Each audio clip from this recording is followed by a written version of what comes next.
Jen, how are you? I'm really good, thank you, Chris. Great to have you on the show.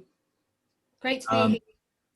yes, I'm hoping you can enlighten me as to an area of life I'm probably not as familiar with as could be healthy for me. I don't know. Hmm. Um, I have kind of a very, I don't want to say regimented. It sounds like strict, but I take sort of military approach to things. Not because I've been in the military. It's just the way I like to do things, and I get a set of rules that I feel works. Yeah. I feel that I see life on a much higher level than your sort of average person, which I should really, because I've been in lots of areas of it. However, and I should say, I have a very, what I feel is a very strong connection with the universe, and what that connection has allowed me to do is just throw off all the other rubbish, because at the end of the day, this universe, I'm a part of it. These molecules, unless you're going to tell me different, these molecules, they're not going anywhere for eternity. I'm part of the universe first. I'm this body called Chris Frull second. And do you know what? I can't go anywhere. I can't die. I can't, and that's, I'm happy about that, right? But in addition, Jen, it gives me a beautiful feeling when I go through life, because I don't care what, you know. I mean, obviously, with perhaps something happening to someone I love is not going to be nice, but all the day-to-day stuff that people get so upset and depressed and anxious about, and which I would have done maybe 30 years ago, I can just go and sit in the garden and stare up at the sun or the clouds, and I'm the happiest person on the planet, right? There is nothing else, right?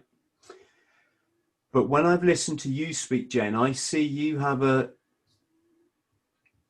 interpretation that, as I said, I'm not as familiar with as maybe I could be, and I'm hoping I can learn something from you, that might just take me to the next level. I don't know how many levels there are. I consider myself an enlightened person, um, but yeah, maybe after this conversation, they'll accept me in the Illuminati. You don't want that, Chris. I say it in jest, but yes. Over to you. So you're in quite a spiritual part of the world, aren't you? I am. I've been living in Glastonbury for 20 years, and I'm quite a well-known sort of spiritual teacher, and I specialise in assisting people with their own personal ascension, and also I'm assisting with the planetary ascension. Like, that's another way to describe the Great Awakening, is that we are ascending from this third dimensional programmed hell matrix into heaven consciousness, unity consciousness, whereby we all remember we're innocent children of God, and we all just look after each other, and we're not here to just grind away at working and stuff like that. We're here to serve each other, and we're here to follow our bliss and to be in bliss, and to be in our highest divine relationships with our twin flame.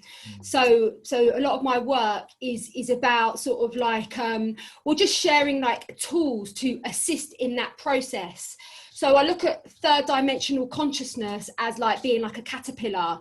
So you're born with like loads and loads of potential, but there's like this idea of duality and separation, and this programming gets put on these beautiful fresh souls that come from source. And we all sign up for that, because we're all like God beings, and then we sort of have to like downgrade our frequency to take on a human body. And then when we do that, we take on all the programming and all the illusion of our family, of our society. And so that sort of puts us in this realm of being like a caterpillar. But of course, the caterpillar has the potential to transform to become a free and liberated butterfly. And so really that is each of our journeys. So whether you are spiritually awake in this lifetime, lifetime or whether it's in 10 lifetimes, just know you are here to ascend. You are here to go through that evolutionary process of being a caterpillar to a butterfly. And so my job, I had a really, really powerful spiritual awakening when I was 21 on top of a Himalayan mountain whilst chanting the mantra Om Namah Shivaya. I'd never even heard of the mantra Om Namah Shivaya, and I didn't even know I had a third eye, to be honest with you. But chanting that mantra absolutely, completely blasted my third eye open. And I was just very, very young, and I went into full, absolute God consciousness. And I realized that all that exists is oneness, and that every grain of sand and every blade of grass is intricately woven into the perfection of oneness. I also recognized the Christ self in my brother Dean. And once I saw it in my brother Dean, I realized that that was a reflection of myself, that I'm a Christed being. And then I realized all my brothers and sisters are like really holy, divine, Christed beings. And I was like, oh my God, they don't tell us that in school. Like, do you know what I mean? You don't, no one will tell you that we're all like really, really, really divine and we're really, really holy. So I basically had like a full-on Kundalini awakening when I was 21. And the way I describe it is like most people, when they like incarnate, they'll sign up for a spoonful of God. I'd signed up for the whole bottle, Chris. I was like, right, I'm going to take one for the team. I'm just going to have the whole bottle. So that is what happened to me. I was absolutely overdosed on God consciousness when I was 21. So that completely shifted everything about who I am. And in a way, I sort of kind of went into the realm of elder, planetary elder, because I had such a higher perspective about the soul, about the journey of the soul, I was just like plugged into all this deep esoteric knowledge that I'd never read. It was in my heart. My heart became the living scripture, and I would just be getting angelic downloads 24/7 about the nature of reality. So I had a samadhi. I went into a very, very, very deep samadhi, and the way I look at it is though, like we are in this shift. We're shifting from 3D to Jen, 5D. sorry, can I just say, Yeah. Don't bang the table because you're... Oh, okay. Sorry. And also, when you hit the table, if people are listening in earphones, they will start sending us anthrax in the post. Yeah, sorry, all the joys of running a podcast. Sorry, bro. But you're... cut that bit out. So what was I just saying? Wow, can we just peel back a bit, because I'm very aware that this isn't... my podcast isn't any kind of podcast. It's called Bought the T-shirt. For anybody that's bought the T-shirt, and let's be honest, we've all done that in our own lives in some way. You've obviously bought the T-shirt in a spiritual connection, which is why I'm delighted you've come on the show. I am aware, though, for some of our viewers, particularly the youngsters who are thinking of joining the military, as I was too many years ago, that they won't know any of this stuff. Well, right. I'm some of them will. Sorry, folks, I didn't mean to be rude. But a lot of them were going, huh? What?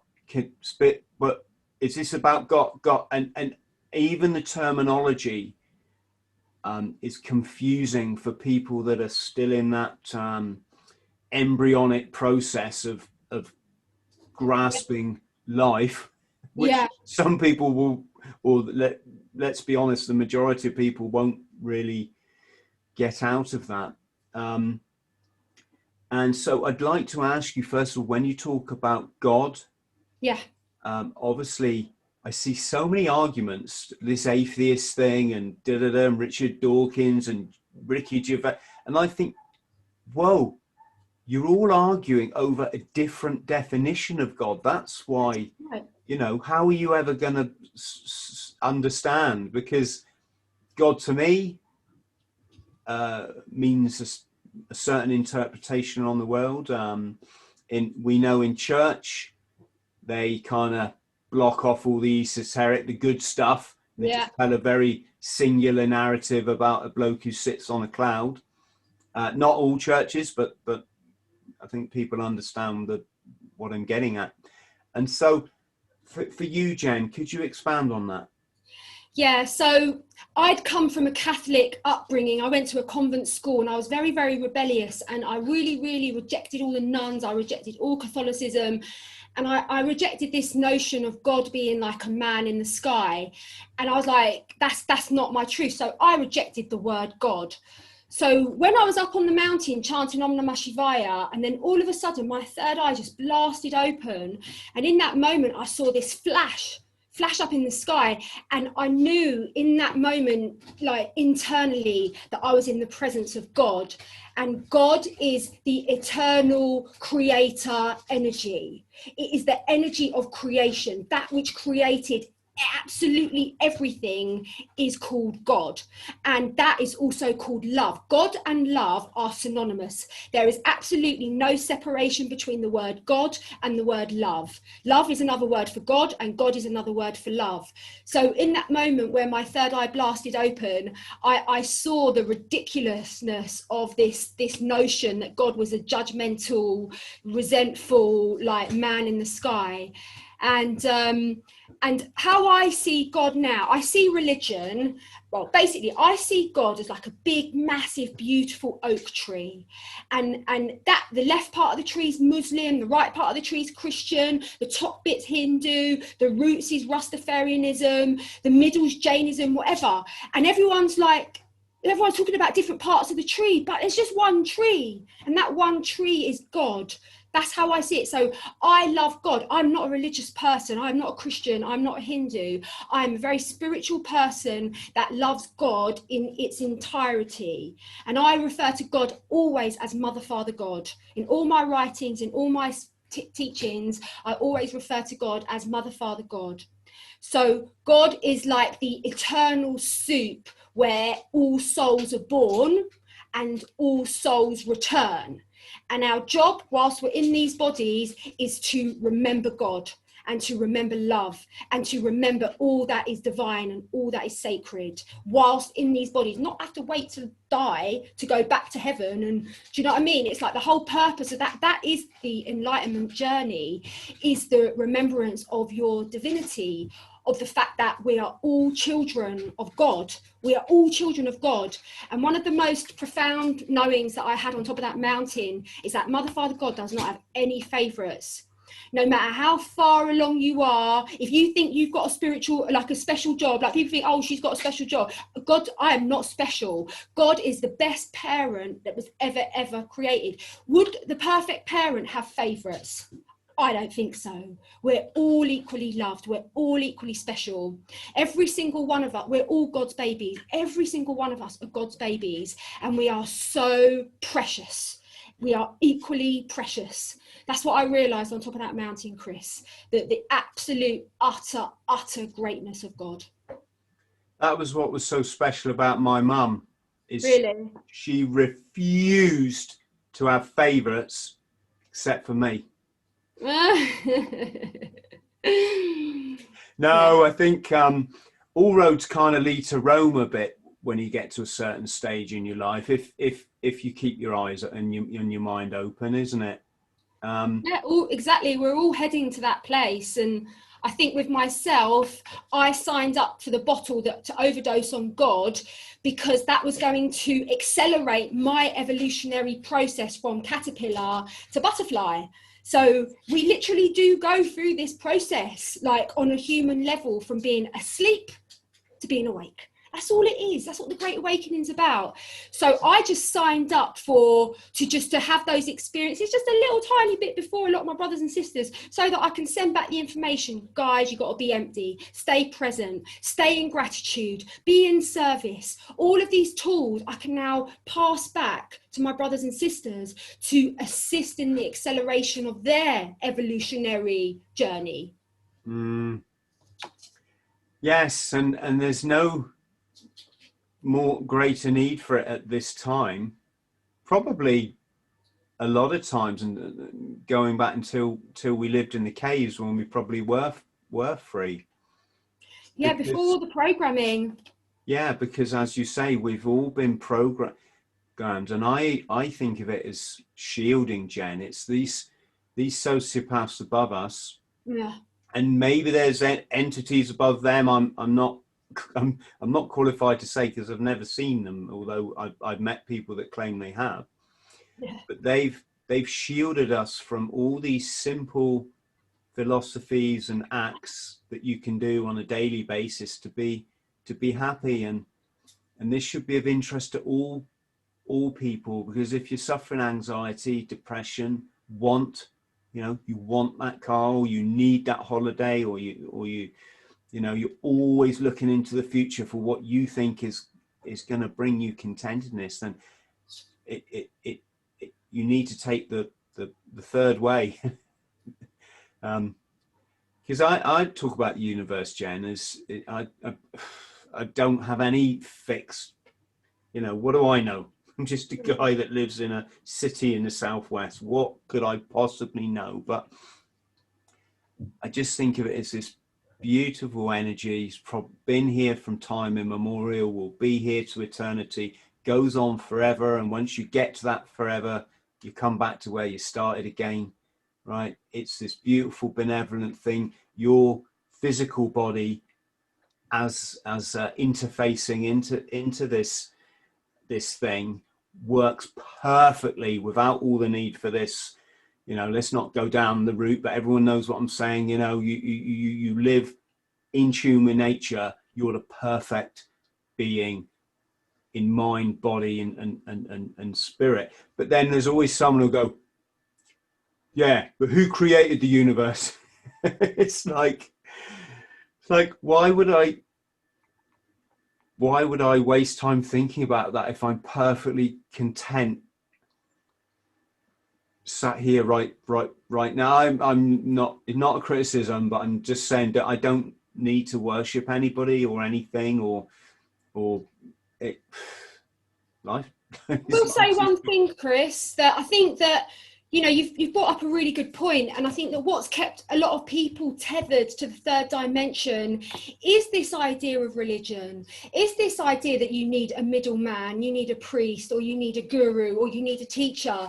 And actually that's holding up your evolutionary process, because we've all got a direct link to source energy, and how we do that is by working on ourselves and working with these tools that are going to help us break free of the programming, and so a lot of the work that I do is about like shadow work. Oh gosh, sorry. A lot of the work that I do is to do with shadow work, and helping people see that these issues, these triggers, that all these like sort of blind spots of yours, they're very often not even yours. They're just part of the collective. They're part of your ancestry. And we need to bring a light. It's like we must bring a light to all those shadowy, dark places within ourselves, and so that they can be brought back to the light. So a lot of my work is about really sort of like activating that direct connection with the universe, with God. There's many names for God: oneness, truth, love, the universe, infinite creator, Wakantankan, all of the God names. There's so many names that describe God, but it's just one. It's just the creator energy.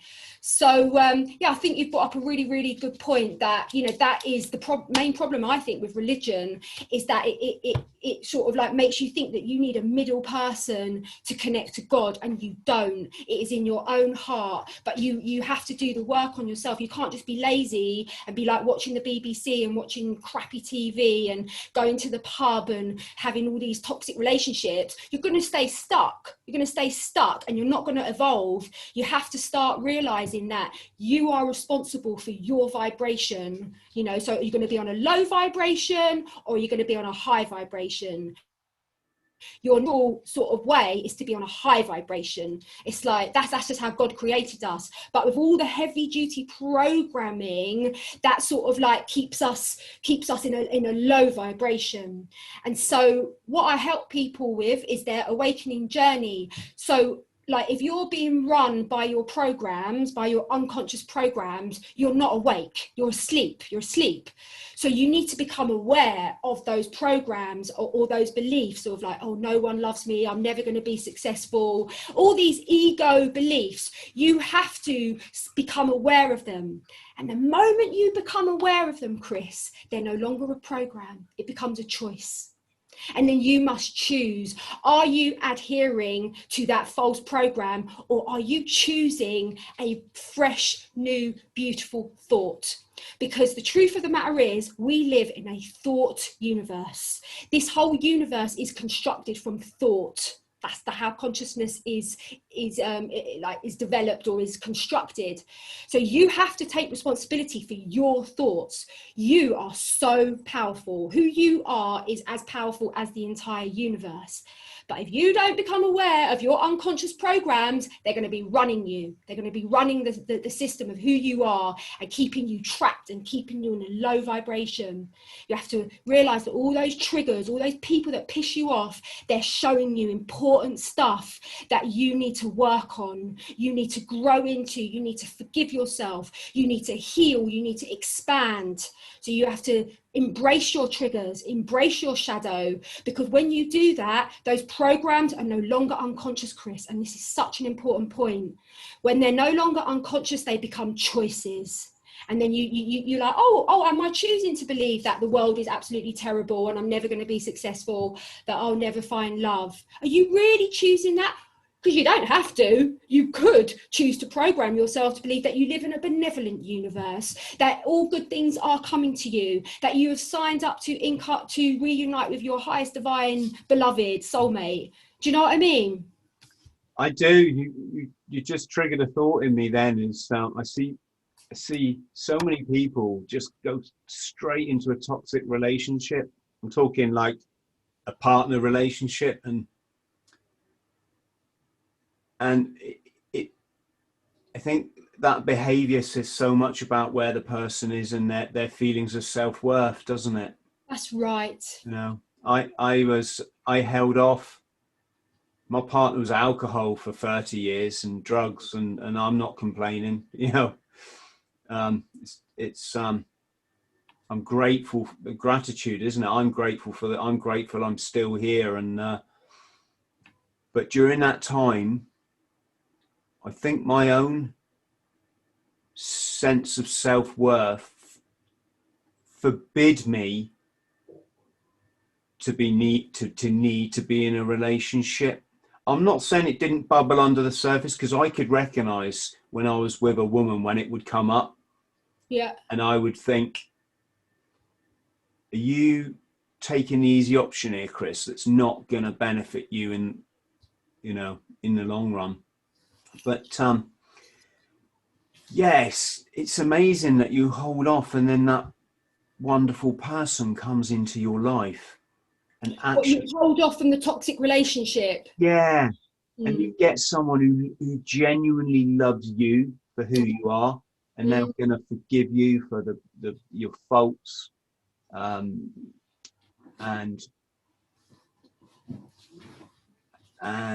what am I saying? Love you unconditionally. Love you unconditionally. They're going to be your friend that you love spending time with. You know that they're going to be a good parent should you decide to have children, and that child's going to be in a stable, loving relationship, getting the nurturing that as human beings we need. And sorry, that just one of the 5 billion thoughts that will come into my head today, Jen. That's brilliant, Chris. Yeah, no, I think you're right. And that's really encouraging to hear that if you do sort of, bypass that toxic relationship. I forgot what I was saying. Yeah, what I meant to say is, and when you meet that person, they then enable you to be free, because you haven't got that emotional baggage to deal with from the moment you wake up through your sleep until, or through your sleep to waking up to when you go to bed. And it's such a powerful motivator in itself. It's like a shortcut not a shortcut, but it helps you into the light, doesn't it? Yeah. That's really beautiful that you've met that partner, Chris. It sounds like you've met that partner. I kidnapped her. Did you? Oh, if you hear a scream, that's her in the cupboard trying to get out. Oh my God, Chris. No, it's that's beautiful. And you know, yeah, we've got to hold out for that. You've got to do the, you've got to, you know, you've got to love yourself. You've got to realize that you are worthy to, you know, to be with that partner. And I've been tuning in a lot to the collective energies recently, and you know, what my guides have shown me is that this whole great awakening, or ascension you could say, is intricately tied up with divine partnerships, because when truly compatible souls are in union, their energy is so transformative and potent and rapturous and blissful that those frequencies are what's going to actually lift this planet out of the third dimension collectively and into the fifth dimension, which is another word for heaven, which is another word for unity consciousness, oneness, bliss on earth, you could call that. Fifth dimension is bliss on earth. So we are on this trajectory of this ascension, this great awakening. And what my team have showed me is that it is intricately connected to the amount of true soul partners that recognize each other. So what I've also been shown is that one of the greatest things that holds back these divine unions is worth, is believing that you deserve it. Because so many people take on that false programming from their families, from this media, from society, believing that this isn't heaven. It's all been beaten out of us that this literally is heaven on earth. The earth holds all the codes and the frequencies to be heaven, literally. And in a way, it's even better than heaven, because in heaven, we don't have physical forms. But the way I see it, God loves us so much. God's like, right, I'm going to turn my angels into physical beings so that they can go and run around and play on the earth, and they can physically come together in holiness and purity and sacred union. So in some ways, this earthly realm has the potential to be even more extraordinary than heaven itself, you know. And this is what we're all talking about as the great awakening. We're all talking about this transition. We are transitioning. We are going into the age of Aquarius. Everyone's been talking about this for years and years. And in fact, I had a meeting with an amazing astrologer a couple of days ago, and he said to me that on the 21st of December 2020, that Aquarius is 0 degrees on I can't remember the exact astrological terminology, but Aquarius is 0 degrees on the ascendant of that day, which literally heralds the dawn or the morn of the age of Aquarius. So apparently, Chris, everything's going to shift. Come December, there's going to be like a brand new energies coming into the planet. This was information from a very amazing astrologer. So this great awakening is happening. You cannot deny it. And the language I'm using is just a little bit more spiritual language in reference to the great awakening. Yes, because the Great Awakening again means different things to different people. If you're obviously the Q movement is, or 17 as it's referred to, is that's an awakening for many people. That's right. It seems to be more of a, and obviously this doesn't go for all people in the movement, but it seems to be more of a physical thing with Q, as in, what's this guy going to do to change the world, or what's this group of individuals going to do, as opposed to what you've just mentioned, as in developing your inner self, and the world being a reflection of your development of self. Yeah. So can I just put some questions to you, Jen? Sure. Yeah. Because I know people that they think the answer is to be ultra positive all the time, ultimate self-love, which we all think we all agree with that one, right? Ultimate love of all people. I think we all agree with that. If you want to achieve, certainly if you want to achieve enlightenment, but if you want to achieve a better world. But when it comes to all the stuff that's going on in the world and all these control measures and these gameplays and these corporate interjections into our life that personally I think are just to make greedy little men and women even more powerful than they believe they are in their own minds already. I don't think they're in the interest of our long-term benefits, and I'm choosing my words carefully here. And so you got matey boy over there who's singing and dancing with the daisies, saying it's all a reflection of what I think in my head. And I'm not saying it that he's wrong. I'm questioning, is his way right?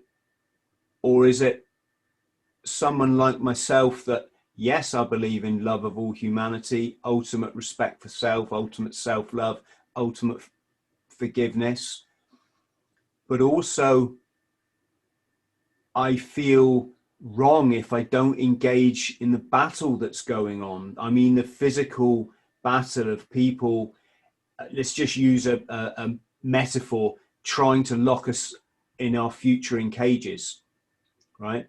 Yeah. I'd love to go and sit in the sun.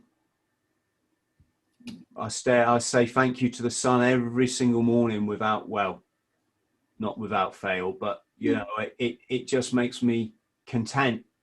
I know I don't need anything else, right? There is nothing else. Bit of sun on your face, to me, that's my heaven, right? If it's cloudy and it's raining, that's my heaven too. But when I'm doing that, and I see that there's, let's just say, a guy climbing a lamppost to put in certain technology that I don't feel will benefit mankind. I don't feel by being reliant on any sort of man-made grid that further disconnects you from humanness and human interaction, and the nature puts you more into the home cocoon where a lot of people will just become even more non-thinking than they are, and hateful of themselves. And off that hate of themselves, they will hesitate to interact with others because they don't have the self-belief, the self-love, the self-confidence, right? When I see these systems trying to be put in place, but by people that I believe I share or I perceive I share the planet with, I say that because, you know, are we all in some sort of simulation? I mean, I think we are in a simulation. I think life is a simulation. I mean, the makeup of the universe, I think, is no different to a software program. But anyway, what am I supposed to do, Jen? Do I ignore these people that want to send my son off to the next Illuminati war to make sociopaths even richer and perceived in their minds more powerful than they already are? Or do I go and sit in a field, smile at the daisies and say, hey man, I'm here, I'm in paradise, and I'm not trying to be sarcastic or whatever. I apologize if I sound like it. I'm asking a genuine question because I've got the answer. So I think that's a really, really good question, Chris. And because of what happened to me on the mountain, my sort of third eye blasted open. And since then, I've had a gift of sight, you could say. And I've had ability to be able to access the Akashic record. So the Akashic records, each individual soul has an Akashic record, which is relating to every single lifetime, every incarnation, be it ant, be it dinosaur, be it human, be it Pleiadian, be it whatever, that we each have a personal Akashic record, and then we also have a collective Akashic record. So because of what happened to me, I was very blessed to have access to the Akashic records, and so with that I'm able to pull through very, very pertinent information that is supporting in this great awakening. And what I've been shown is that we live in a multiple dimensional reality. We've got the third dimension, the fourth dimension, the fifth dimension, sixth dimension, seventh dimension, etc., etc. Okay. Now, the point is that on the fifth dimensional level, God has already won. The white hats have taken over. All of the Illuminati are gone. We've got Nasara. All the patents have come back to us, like the tech's come back. Now, this is a timeline that exists within our future, okay? This is the fifth dimensional timeline that exists within our future, because time does not run linear. Time runs sort of vertical. So you've got timelines that are all operating concurrently within the present moment, okay? So what I've been shown is that there is this fifth dimensional timeline whereby Trump and the White Hat administration have completely and utterly won, and the whole world has been taken over. No more reptiles, no more Satanists. We are in that new earth paradigm, okay? Now, in order for the third dimension to align or catch up with the fifth dimension, I was shown that we need as many brothers and sisters on the ground red-pilled. Every person that is red-pilled, every person that wakes up to the fact that the government has been lying to us, all these children are going missing, about adrenochrome, about the tunnels, about all this stuff, when you are awakened, you've left the third dimensional matrix. The moment you awake and realize that you've been hoodwinked, your soul has been hijacked, and you're taking it back and aligning it and releasing it from that third dimensional field, when you do that, you add so much energy to ensure that we align with that fifth dimensional timeline that has already anchored in the present moment of now.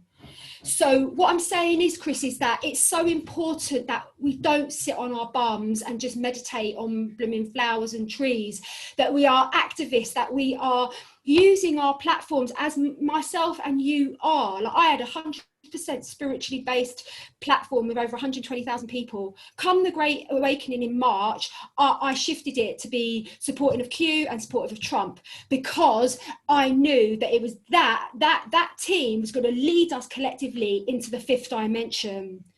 So I've been working 24/7 to wake up as many sleepers as possible, as many brothers and sisters as possible, so that they start their own research, they start becoming their own whistleblowers, they start sharing this information within their own platforms.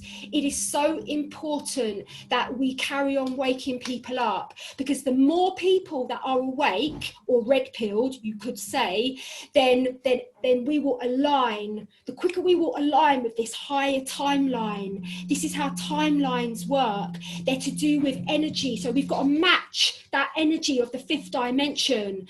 And we do that by reaching a critical mass of awakened brothers and sisters. And of course it's happening. It's happening. How many people have woken up since March? It's unprecedented, because as far as I'm concerned, the white hats are in control, and they are using like for example, Boris Johnson, they are making him act in a tyrannical way, act in quite a mental way, for everyone to go, I don't think so, Boris, like not on my watch. Like I'm not taking my, I'm governed. I'm not governed by you satanic governments. I'm not governed by you. They are wanting us to realise that. The white hats want us to realise that. That's why they're cranking it up with all the masks, with the military. What's a white hat then, Jen? So the white hat is the Earth Alliance. I feel like I need to tell you my dream, how I found out about all this, Chris. So I didn't know when Trump got into power. I didn't like him. I thought he was a narcissist. I have my own father issues. I'd never met my father. I just thought he was going to be an evil globalist. I completely 100% did. So, and I just went along with all the hate. I was like, yeah, he's horrible. I don't like him. And then one day I had a dream. And this was in 2017. So in the dream, I was driving along on an old-fashioned train, and we were sitting in one of those compartments where we were sitting opposite each other. And Mr. Trump was sitting on the opposite side of me by the window. And I got up and I walked over to him and I looked down at him and I said to him, I see you. I know exactly who you are. You are playing the role of the buffoon. I said, but you're not fooling me. And then Chris, he looked at me with the biggest glint I've ever seen in all my life. And he went to me, victory to the Alliance. And we high-fived. Now, after that dream, I already knew about the Alliance. So the Alliance is connected to Q. It's connected to the Galactic Federation of Light.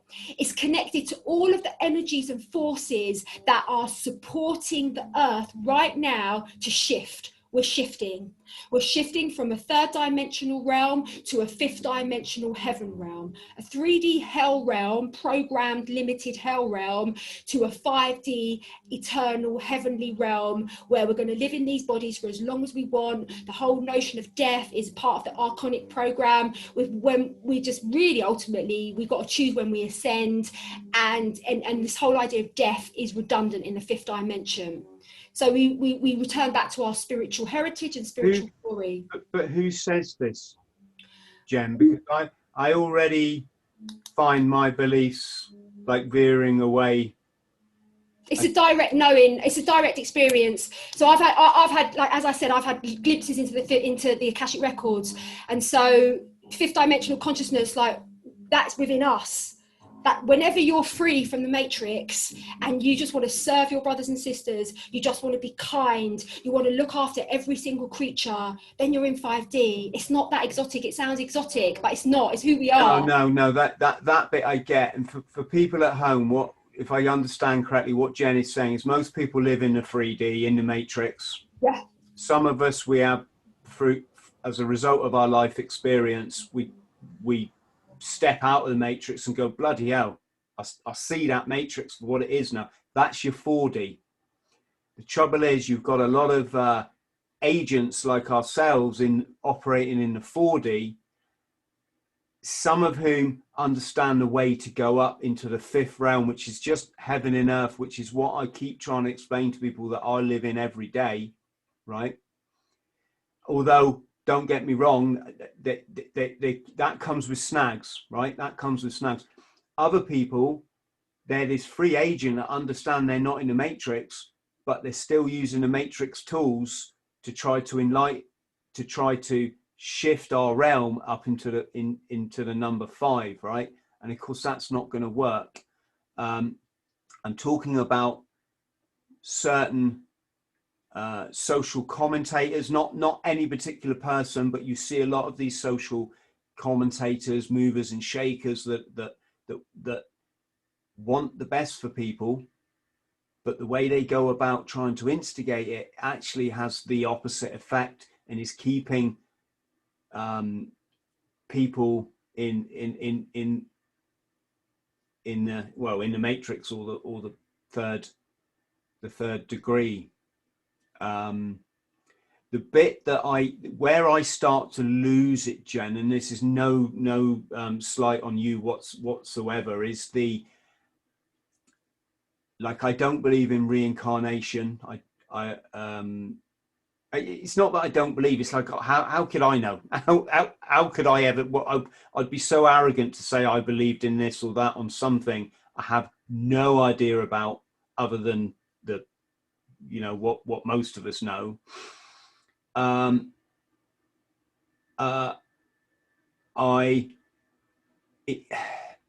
For me, it's not about ascending. We're already here in paradise. People just don't understand how to access it because of these barriers that have been, these shields that have been placed on them from childhood, from birth,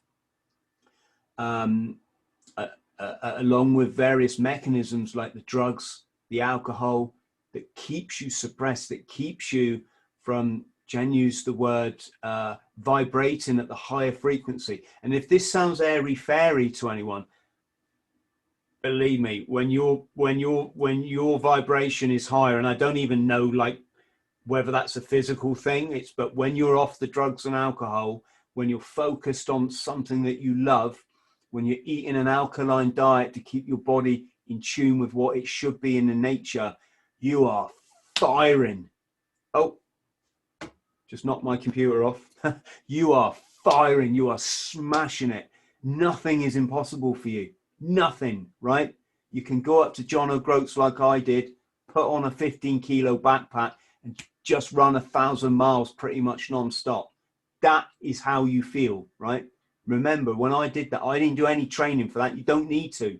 You're on the level that Mother Nature or this spirit or the universe, whatever we're going to call it, you're on that level that you're supposed to be. And this is what I believe Jen is saying, that this higher access to consciousness that I'd urge anybody to try and get, because it's like living two different lives. It's like living two completely separate lives. Jekyll and Hyde existence. On one, the devil runs the show. On the other, you fly with the angels, if you want to put it in biblical terms, right? I shy away from the sort of talk about we're all going to reincarnate by definition of the fact we're made of matter, right?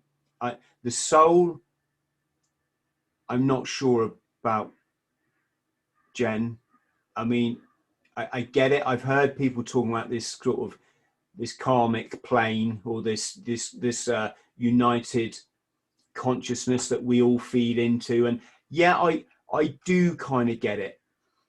I mean, it's a nice feeling at the minute to see so many people now questioning our existence. That in itself gives you energy. It's not that blood-sucking, sad BBC, Satanist agenda that just wants to put fear into you and your children 24 hours a day, fill you with the toxic food and the lack of inspiration and yeah, I mean, I get it from that perspective. I don't know. I guess there's also part of me that it's like keep it simple, stupid, KISS, the acronym for me, because I wouldn't want to make it more complicated than I think it is. Do I make any sense, Jen? Sorry, I'm... Yeah, I think, you're definitely sort of kind of interpreting my messages for maybe some of your younger viewers that like military brothers and sisters that aren't quite used to this type of language. I think it's really good what you're doing, Chris.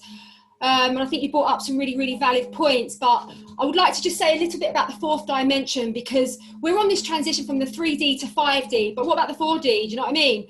Now, with the fourth dimension, this is where a lot of like the kind of satanic agenda, the reptiles, the Dracos, the baddies reside within the fourth dimension. And a lot of them can get stuck there. Often within the fourth dimensional realm, there's like no solutions, just all very problem orientated. And it's like you're on a kind of like eternal loop of problems within the fourth dimension. And so, and this refers to a lot of speakers. There are certain speakers out there, no names mentioned, but they're very, very charismatic, very, very magnetic, powerful speakers and they're speaking truth. But they're not bringing forth solutions. They're not offering that sort of way out of the quagmire. Do you know what I mean? And so I think it's very, very important to realize that but they have a role. Those people that are like banging on the fourth dimension with their problems and you're all, like 911 was an inside job and the government's all reptiles and everyone's all Satan. Like those people that are banging on those messages, they are needed. Because sometimes the 3D sleepers need to be like really, really badly shaken up to wake up. So they have a role, they have a significant role. And, like, for example, I'm just going to say David Icke because he's a perfect example to refer to what I'm speaking about here. So he was the one that woke me up to what was going on with the Illuminati, to about the reptile, about the royal families, about the Clintons, about loads of stuff. David Icke woke me up. So I started listening to him in early 2000s, and but after listening to him for about a couple of weeks, and I bought some of his books, I was just crapping my pants 24/7. I was like, oh my God, we're so doomed. We're just so doomed. And I had to stop, like, engaging with any of David Icke's messages. So, and then I sort of kind of withdrew back, and then I realized it's because he's not really coming forward with solutions. He's stuck in that problem sort of narrative. But he serves a role, Chris. He serves a very, very important role in terms of waking up those that are stuck in the third dimension. But it's really important to not get stuck in that fourth dimensional realm, because the way to explain it is that the third dimension is like a dualistic realm. Where the program is separation. You're separate from God, you're separate from me, that's my land, get off my land. It's all about ownership and separation. That is how you define the third dimension. You believe that you are a separate drop of water that is separate from the ocean of God. That is the ego. Yeah, that's the ego. Yeah. So now, this is a perfect way to explain it. So third dimensional conscious person is like a drop of water that believes themselves to be separate from the ocean. The fifth dimensional conscious person is the one that water has returned back to the ocean, and they've returned back to a state of oneness with all that is. So in that place between the singular drop and the ocean, you've got the fourth dimension. And the fourth dimension is a higher realm than the third dimension, of course. It means if you get to the fourth dimension, it's like you said, it means you've escaped the matrix. And of course, that's the necessary step on your path. Do you know what I mean? But the thing is, the fourth dimension is also a realm of polarity.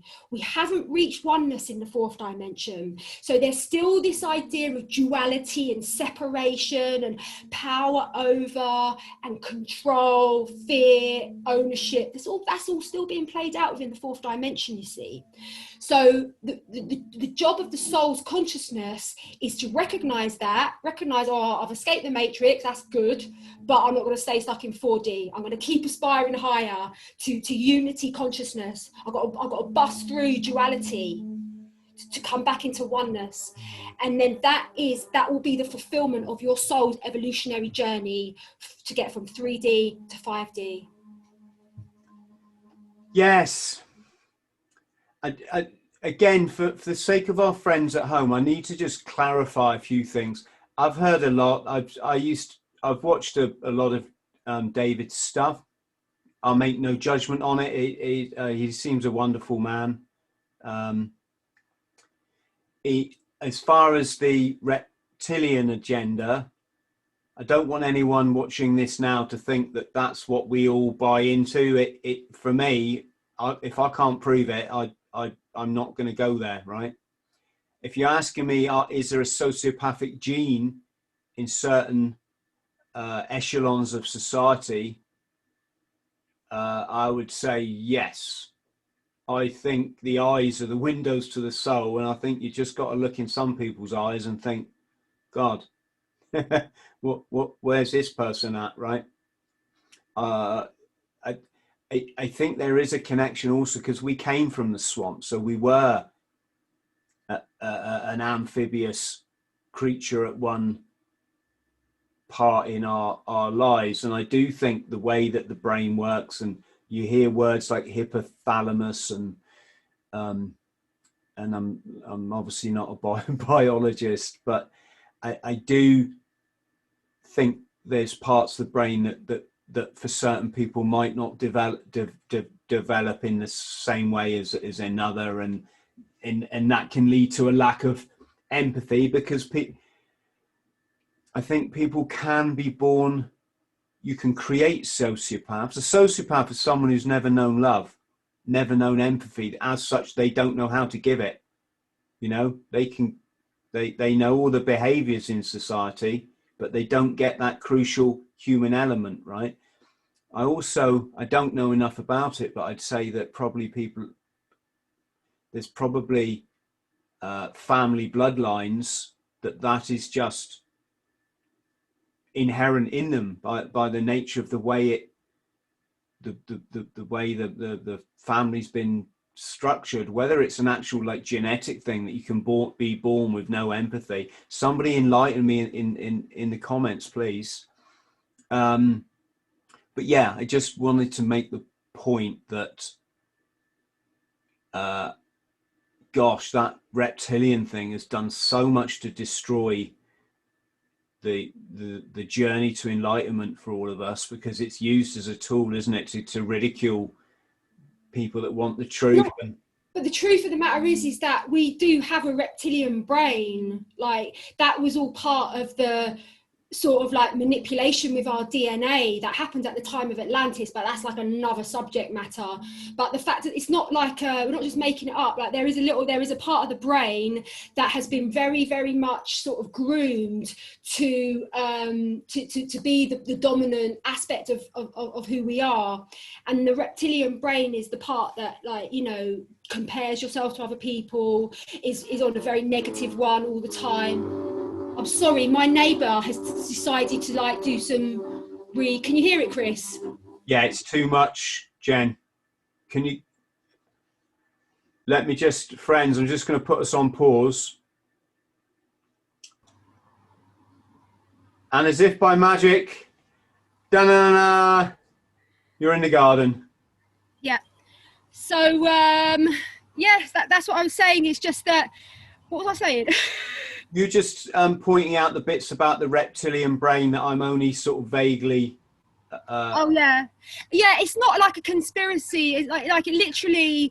There was a manipulation that took place with our DNA. Do you know what I mean? People have got to go and learn about the true nature of what actually happened on this planet. It's not what they told you in school. I wasn't saying that was a conspiracy, because that bit I get, you know. I just mean the thing, the shape shifting into lizards, and that we're, yeah, and also, yeah, that's hard to get your head around. Well, I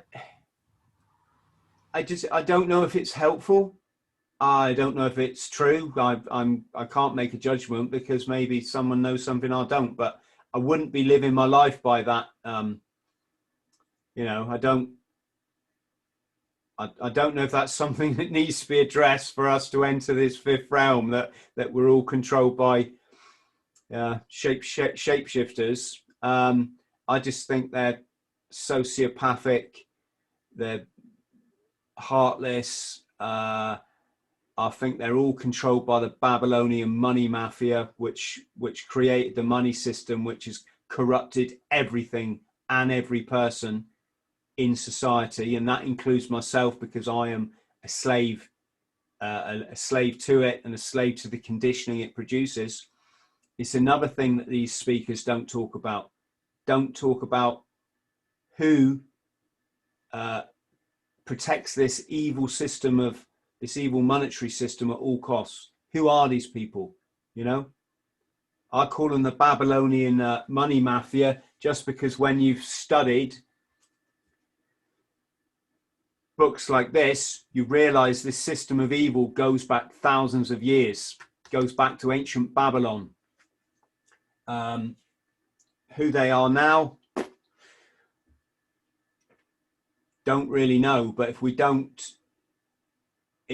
get rid of this system of exchange, it's not a system of exchange, it's a system of profit and greed, and a system of slavery. I'd like to see the Jordan Petersons of this world actually talk about stuff that really matters like this, other than superfluous stuff that's all a byproduct of this. It's the same with many social commentators on the platforms like YouTube. Yeah, you can talk all day long about the left, the right, the social justice warriors, what this guy said in Parliament last week. Look, the blimmin' BBC is saying this in their newspapers. That's again, you could probably make a great career having a YouTube channel like that, but all that's doing is you're being a false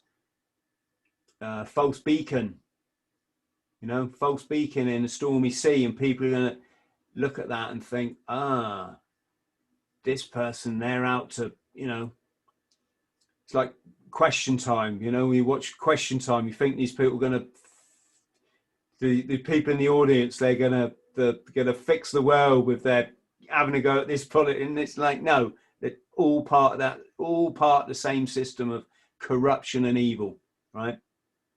So yeah, be nice to see some commentators talking about the monetary system. I'm not even sure, Jen, if this GESARA, this global, reset, and NISARA, which is national reset, I'm not really sure if they're talking about bringing the gold standard back. If that's, I can't see how that's going to help things. As a good friend of mine said in the comments yesterday, gold belongs in the ground. We're too dumber creatures to see that glittery stuff and not let it awake our sense of greed. Or maybe we're not. Maybe I've got it wrong. But yeah. So just going back to the whole shape-shifting lizard thing, I don't blame anyone for investigating it, questioning it, holding it as a possibility, but it's not something that I think we live in heaven on earth if we weren't shielded by these sociopathic money lenders, right? That's what they are. We need to turf them out, reform them if that's possible. I don't know. And we need mechanisms in place in the future. So when these people, and if you want to call them lizard people, that would be quite appropriate, when they raise their ugly heads again and try to put us all in slavery, there's mechanisms in place that just says no, right? This is the way. This is kind of this is where I'm at, Jen, is what I'm trying to say. Yeah, over to you. I've probably said enough. I'm a bit worried that the wind is going to be loud on the microphone. It's very windy out here, Chris. You think it'll be all right? Yeah, I'll let you know if it isn't. Okay, cool. So yeah, I think you've. I don't think about reptilians. Like that's not necessary. We don't need to be thinking about reptilians. What we've got to be thinking about is realizing that, until you gain some sort of mastery over your egoic consciousness, you will be a slave of the third dimension. You have to realize that we're all here to attain spiritual mastery, and how we do that is by becoming the observer of the thoughts in the mind, instead of like buying into every single crazy negative thought and believing it, which is what we're all conditioned to do. We have to cultivate a practice where we become the observer, and that is the first step towards liberating yourself from the third dimensional matrix. Don't believe everything you think.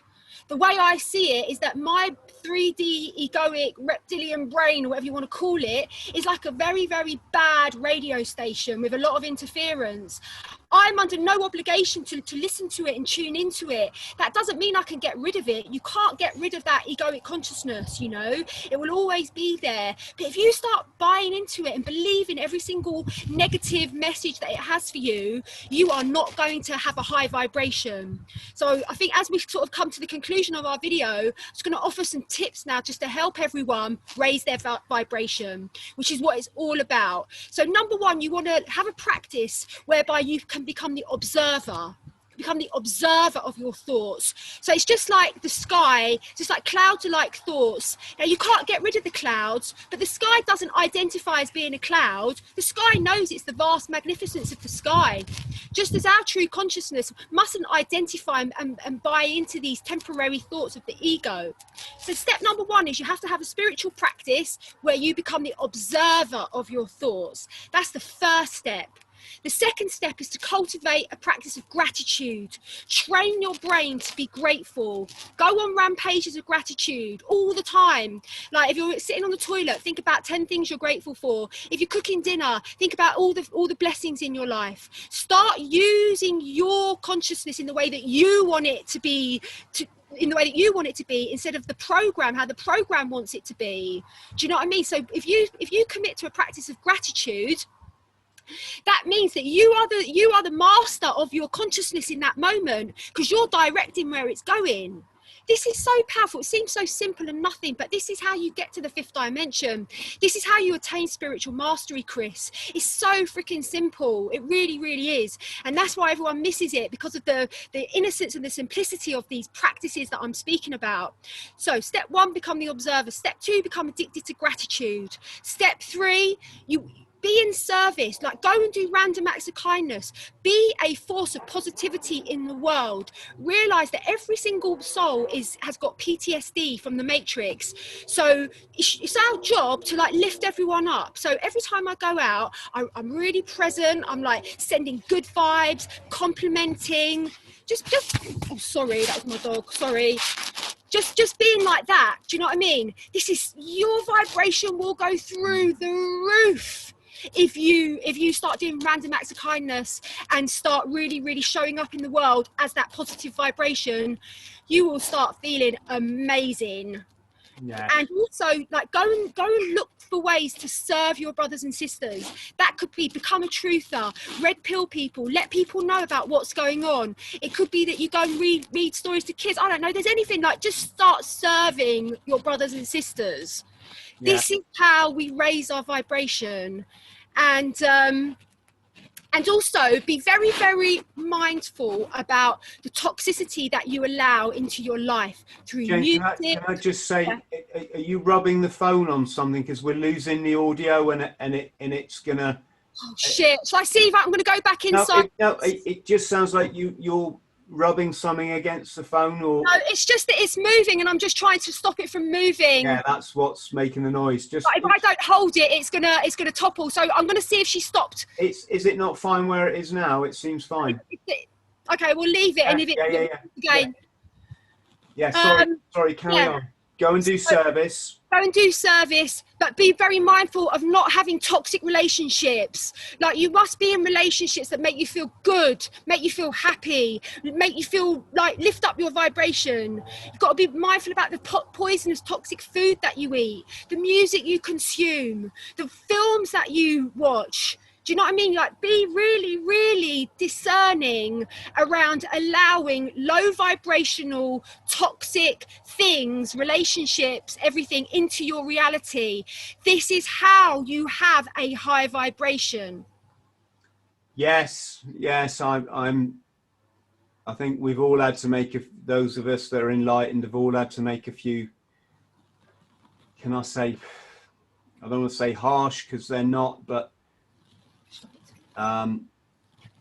when you've got family to consider and your mental welfare, you have to make decisions about the people that you spend time with. Yes, it's unfortunate, but I think what's all going on in the world at the minute, it's really highlighted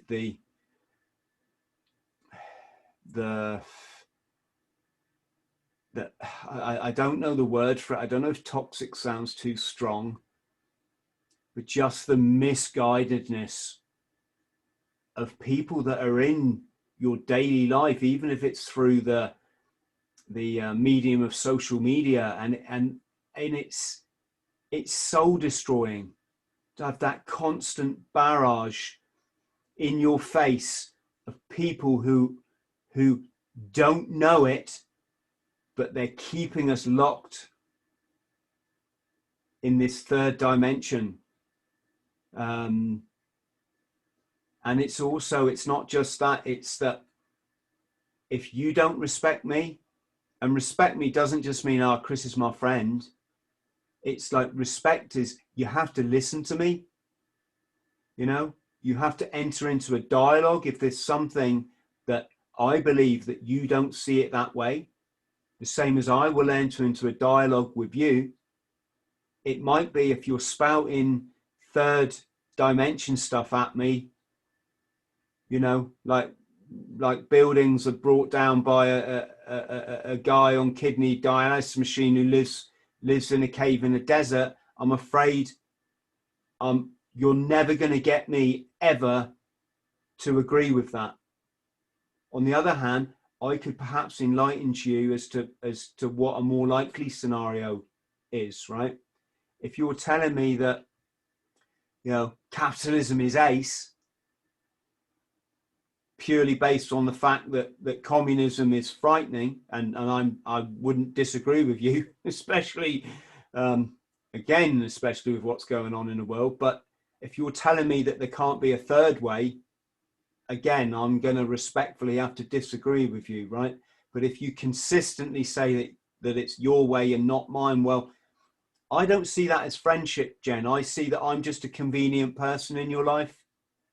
You know, I don't know in what context. And yeah, it's very liberating to just let these people go. I think maybe if Jesus was sat here next to me now, he's put his arm around me and say, Chris, that's not the way. I don't know. But then you've got to remember, he only surrounded himself with 12 people, didn't he? You know? Yeah, I mean, my philosophy is be loving and kind, but take no shit. I'll take no shit from no one, because I know how much God loves me and God loves my little girl, and God gave me the job to look after my little girl. So I have to look after her, and I have to protect her from energies in this world that are not good for her. So I really am walking the path of self-love, and I'll take no shit from no one, even if it's from my mum. Like my mum, she really turned on me because she was very asleep, and I will take no shit from anyone, not even my own mother. Do you know what I mean? So it's really, really important. But it took me like 45 years to learn that lesson. I just wish that you don't have to go through what I went through to learn that. Just trust us. Like, look after yourself. Yeah. You have to look after yourself. Like, you're so loved. You're so precious. Every single one of us are so sacred and so precious. And so start looking after yourself, and like, really, really protecting yourself from the mad energies of the third dimension, you know, from all these people's trauma, and, you know, just protect yourself. And then from that place, you can serve your brothers and sisters, but you have to protect yourself and take no shit. Yes. What a good point to I don't want to say finish this. Let's leave it here for today. And I really look forward, Jen, to picking this up again. And let's hope when we do pick it up again, people will have contacted us to say that they've started down that path, or maybe it's helped to strengthen the path that they're already on. Hey. Yeah, and I'm really, really grateful for you inviting me onto your show, Chris, and us connecting on Facebook and everything. And just want to say that I found you through your interview with Robbie Williams, which I absolutely loved. And me and my partner, we watched it a couple of times because we thought there was so much important information in that video. So really thank you so much for the work that you're doing, and for opening up your platform to really, really interesting people to come and share their wisdom. So really, really grateful for you, bro. It's actually an interesting point you make. And I hope that our friends at home watching who haven't reached this point in their lives yet will understand it's not just what you see and hear in a video. There's an awful lot more going on that once your third eye opens, you learn. I get a lot of message, why did you speak to that guy? Or he said this, and yeah, that's all one-dimensional stuff. There's much more going on in the relationship that you see. And when you learn to open up to the universe, you'll start to see it. You won't need to go and type something into a search engine to find it out. The universe, it's telling you, it's showing you in this scenario what is going on. Yeah, again, I think that comes down to the left brain thinking that we're conditioned just to react to a TV screen all the time, rather than just sit back and see everything that's going on. Because I learn a lot from all of my guests, Jen. You know, if I got let me just think. I hate to use the cliche neo-Nazi, because all of that's misused as well. You know, Hitler ran the nationalist the Socialist National Party or something. And I think the West gave him that